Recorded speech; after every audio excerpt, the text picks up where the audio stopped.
বন্ধু যদি একবার ছেড়ে চলে যায়, সেই বন্ধুকে কখনোই ভোলা যায় না। সেই বন্ধু হতে পারে আপনার বাবা, সেই বন্ধু হতে পারে আপনার জনম দুঃখী মা, সে বন্ধু হতে পারে জুরার ভাই, সে হতে পারে আপনার প্রেমিকা, সে হতে পারে আপনার আপন আপন মুর্শিদ। সে যেই বন্ধু হোক না কেন, যদি একবার ছেড়ে চলে যায়, সেই বন্ধুই জানে ওই বন্ধু ছেড়ে যাওয়ার যন্ত্রণাটা কি, জ্বালাটা কি। তাই বলেছে গানের মধ্যে, কোথায় আছো কে এমন আছো আমার বন্ধু রে, কোথায় আছো কে এমন আছো আমার বন্ধু রে, ওই আমি ভুলি নাই তোমারে, ওই আমি ভুলি নাই তোমারে, ওই আমি ভুলি নাই তোমারে, ওই আমি ভুলি নাই তোমারে। তুমি আমায় ভুইলা গেছো,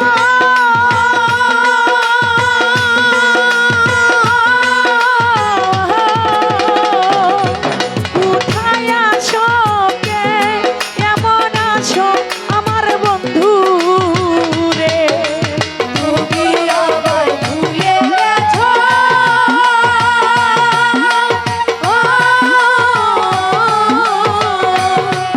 কোথায় আছো কেমন আছো প্রাণের বন্ধু রে, তুমি আমায় ভুইলা গেছো,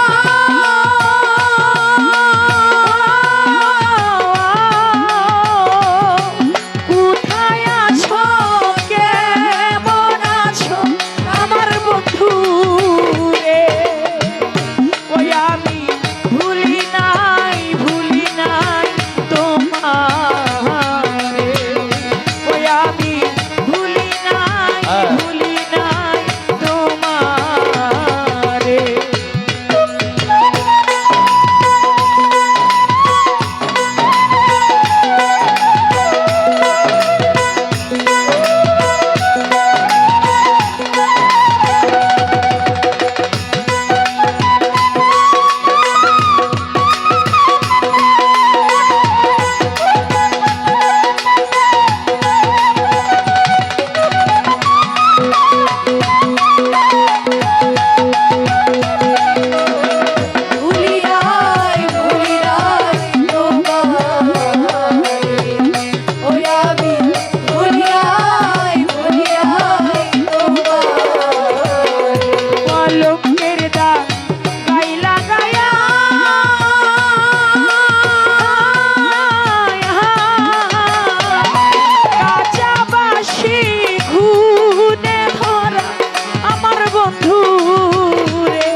যেখানে আজকে গান করতেছি 6 মাস আগে চলে গেছে না ফেরার দেশে। আজকে যার নামে উরস হচ্ছে শহীদ ভান্ডারী। আজকে যদি তিনি বেঁচে থাকতেন হয়তো এই আসরে তিনিও গান শুনতেন, কিন্তু একবার যে চলে যায় সে আর কোনোদিন ফিরে আসে না। কোথায় আছো, কেমন আছো আমার বন্ধুরে? কোথায় আছে, কেমন আছে আমার বন্ধু? আমি জানি না, কিন্তু সর্বক্ষণ আমার বন্ধুর কথা আমার মনে পড়ে। আমার বন্ধুর কথা আমি ভুলতে পারি না।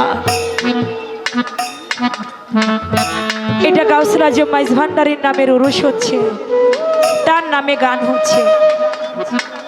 অনেকগুলি গান গাইলাম, তার মধ্যে রমেশ শীলেরও কিন্তু কয়েকটি গান আমি করেছি, যার লেখক রমেশ শীল। রমেশ শীল ছিল গাউসুল আজম মাইজ ভান্ডার শরীফ দয়াল বাবা গোলাম রহমান তার ভক্ত।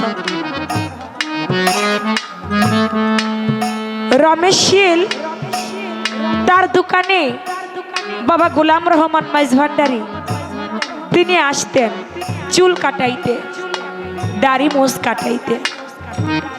একদিন রমেশ শীল বলে, দয়াল আপনি আমার কাছে আসেন, আমার সেলুনে আপনি চুল দাড়ি কাটান, আপনাকে অনেক দিন ধরে আমার একটা কথা বলতে মনে চায়, কিন্তু আমি বলতে পারি না ভয়ে।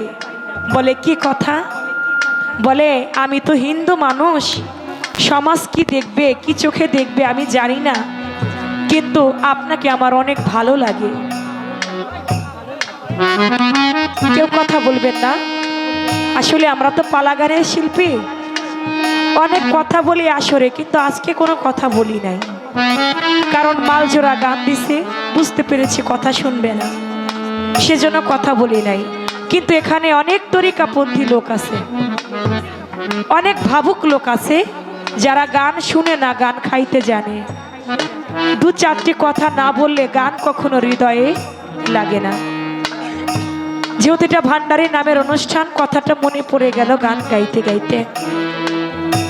বাবা গোলাম রহমান মাইজ ভান্ডারীকে বলে, দয়াল আমি তো একটা হিন্দু মানুষ, আপনি যদি দয়া করে আমাকে আপনার হাতে হাত রেখে বায়াত করিয়ে মুসলমান বানাইতেন আমি বড় সন্তুষ্ট হইতাম। বলে ঠিক আছে। চলে গেল গোলাম রহমান মাইজ ভান্ডারীর বাড়ি। রমেশ শীল বাজান গোপনে গোপনে গোপনে গোপনে গিয়া তিনি মুরিদ হইল গোলাম রহমানের কাছে। গুরু নাম যার অন্তরে থাকে সে কবু ঘরে রইতে পারে না। মুর্শিদ প্রেমে যে পুরুষের সে জানে যন্ত্রণা। আর ভালো লাগে না গোলাম রহমান নাম সারা। অগণিত গান লেখে, আমার প্রাণে খুঁজে মাইজ ভান্ডার, নিন্দা করলে ক্ষতি কি আমার। নিন্দুকেরা নিন্দা করে, নিন্দা করা স্বভাব তার, নিন্দা করলে ক্ষতি কি আমার। আমার প্রাণে খুঁজে মাইজ ভান্ডার অনেক গান লেখে। ইতিমধ্যেই লোক সমাজে জানাজানি হয়ে যায়, হিন্দু হইয়া রমেশ শীল একটা মুসলমানের কাছে মুরিদ হইছে। সমাজ রমেশকে এক ঘরে করে রাখলো, সমাজ এক ঘরে করে রাখলো রমেশকে। তারপরও রমেশ শীল তার গুরু নাম তিনি ভুলল না। এক ঘরে করে রাখার পরেও রমেশের অন্তর থেকে গোলাম রহমানের নাম গেল না। হিন্দু সমাজ বলতে লাগে, রমেশ রে তুই এখন তো মুসলমানের কাছে মুরিদ হইছস, তোরে এখন কিছু বলবো না, তুই যখন মারা যাবি তখন তোরে ঠিকই আমরা আগুন দিয়ে আমাদের মতেই তোকে পোড়াইয়া দিব, তখন কই যাবি। অনেক দিন পর্যন্ত এক ঘরে করে রাখলো রমেশকে, কেউ কোনো কথা বলে না রমেশ শীলের সঙ্গে। কিছুদিন পরে রমেশ শীল যখন মারা গেল, হিন্দু সমাজ এসেছে, রমেশ আমাদের হিন্দু ভাই, ওরে আমরা চিতার মধ্যে উঠাইয়া আগুন দিয়া পোড়াই দেব। আমার গোলাম রহমান মাইজ ভান্ডারীর তরিকার ভাইয়েরা সবাই গেছে না, রমেশ আমাদের তরিকার ভাই, ও মুসলমান হয়েছে গোলাম রহমানের হাতে হাত রেখে। ওরে আমরা আগুনে পুড়তে দেব না, আমাদের দেহে প্রাণ থাকতে। এক বাপের ঘরে দুটি ভাই হলে সে হয় ভাবে সম্পত্তির ভাগ। তরিকার ভাই হইল ভাবে নিদানে কালের সাথী। আমার ভাইয়ে জানে ভাইয়ের জ্বালা, ভাইয়ে জানে ভাইয়ের জ্বালা। তরিকার ভাই বলা রে মালা রে, ভাইয়ে জানে ভাইয়ের জ্বালা। তরিকার ভাই গলার মালা রে, ভাইয়ে জানে ভাইয়ের জ্বালা। তরিকার ভাই বলে রমেশ আমাদের তরিকার ভাই, ওরে আগুনে পুড়তে দেব না। আমরা ইসলাম মতে ওরে মাটি মঞ্জিল করব, শুনে নাও এখন। দুই পক্ষের মধ্যে মারামারি সৃষ্টি হয়ে গেল। একদল বলে পোড়াবে, একদল বলে না আমরা ওরে মাটি মঞ্জিল করব, আমাদের তরিকার ভাই। কোনো মতেই সমাধান হয় না। ডিসি সাহেব সংবাদ পাইল চট্টগ্রামে যে একজন হিন্দু লোক রমেশ শীল মারা গেছে, হিন্দু সমাজ তাকে আগুনে পোড়াবে, তরিকার ভাই পুড়তে দেবে না। ডিসি সাহেব গেল সেখানে, গিয়ে বলে দেখো আমি তোমাদেরকে একটা কথা বলি, তোমরা আমার কথাটা মানবা সবাই? বলে হ্যাঁ মানবো, আপনি বলেন। বলে দেখো একবার যদি কাউকে আগুন দিয়ে পোড়ানো হয়, পুরা ছাই তো আর মাটি দেওয়া যায় না।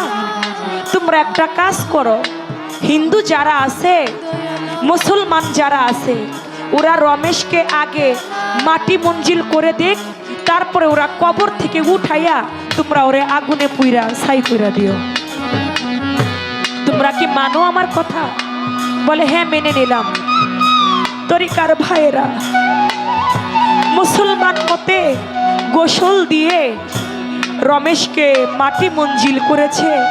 মাটি মঞ্জিল করে বাঁশের চাটাই যখন উপরে দিয়েছে, মাটি মঞ্জিল করা যখন হয়ে গেছে, তরিকার ভাইয়েরা পাশে দাঁড়াই দাঁড়াইয়া কাঁদে।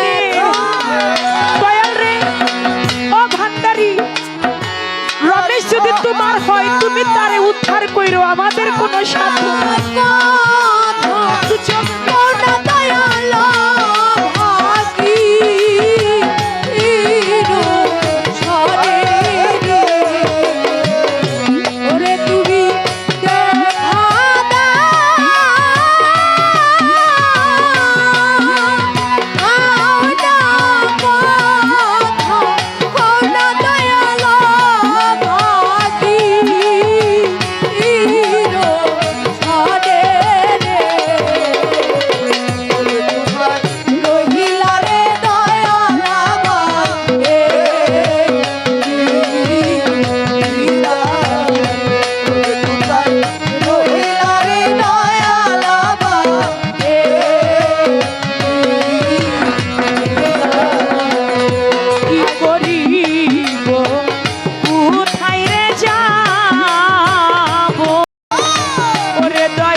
মঞ্জিল করে কবরের পাশে দাঁড়াই দাঁড়াই কাঁদতে।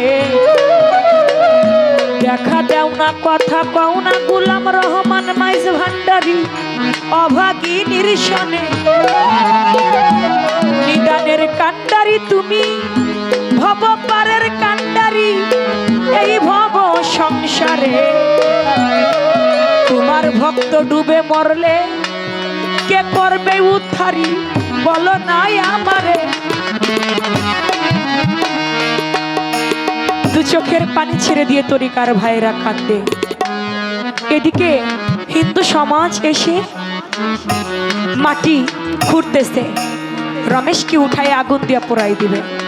মাটি খুঁড়তেছে, মাটি খুঁড়তেছে, মাটি খোঁড়া যখন শেষ, নিচের দিকে তাকায় দেখে ওই কবরে রমেশ শীল নাই, একটা গোলাপ ফুল পড়ে আছে।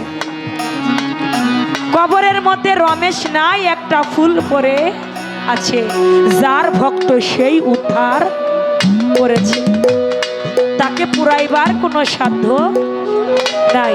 মুর্শিদ নাম যার অন্তরে ভরা, তার ভরা কি যাইরে মারা। তুই পরে দেখবি ঘোর নিদানে, দেখবি দয়াল মুর্শিদ তোর সামনে খাড়া। তার ভরা কখনো মরে না। তাই সেখান থেকে মনে পড়ে গেল সে কথা। আমার